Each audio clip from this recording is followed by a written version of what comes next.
le président rencontre les maires. Donc nous avons réuni l'ensemble des maires du Lot-et-Garonne. Lot-et-Garonne, il y a 319 communes, ils sont là avec leur premier adjoint. Et donc il y a une thématique qui a été choisie, c'est la relation entre l'État, qu'incarne le président de la République, et les maires. Les thèmes qui vont être abordés, c'est des thèmes qui sont actuels. Hein. Aujourd'hui, on arrive à un moment où il y a eu la réforme de la taxe professionnelle, il y a eu la loi territoriale avec un mouvement d'accélération de l'intercommunalité.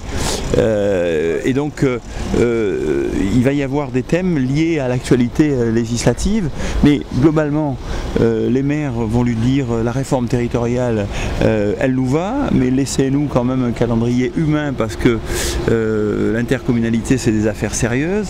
La réforme territoriale, c'est vrai que notre président l'a bien expliqué, où on reste au 19e siècle, où on avance encore un petit peu, et on y va, mais bon, allons-y aussi, comme a dit notre député, en prenant le temps d'y aller.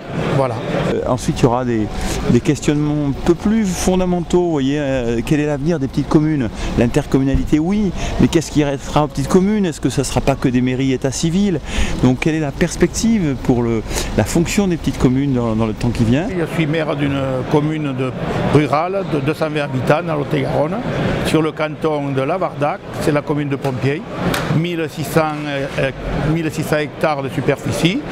Donc vraiment la ruralité, dominance forestière.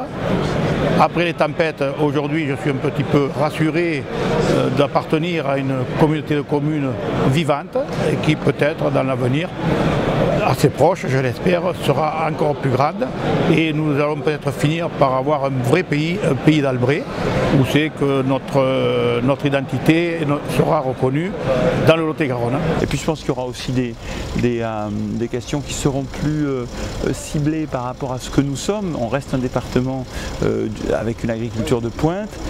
Cette agriculture de pointe, pour travailler, elle a notamment besoin d'eau. Et donc la question de la politique de l'eau est aussi une question qui revient aux maires très très souvent. Voilà en gros les thématiques. Depuis que je suis élu local, il y a une petite vingtaine d'années, je vois deux lignes forces. La première, c'est qu'on sent bien qu'on est à une époque où la France, l'État comme les collectivités locales, doit faire un effort pour maîtriser ses finances publiques.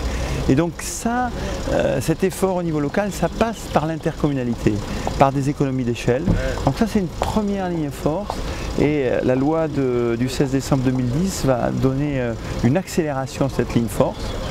Et donc je crois que c'est un chantier sur lequel il faut vraiment se retrousser les manches et y aller franco.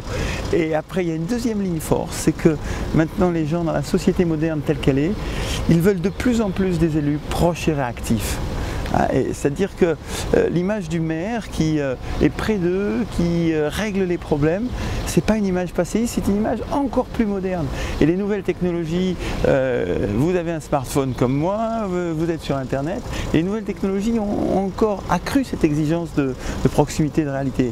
Et donc, comment faire des économies d'échelle avec les intercommunalités tout en gardant un maillage communal qui permette aux maires de connaître ses administrés un peu personnellement et en les connaissant de les aider efficacement. Voilà les deux lignes force. Économie d'échelle d'un côté, donc gestion des finances publiques, et de l'autre côté un maire qui reste proche et efficace.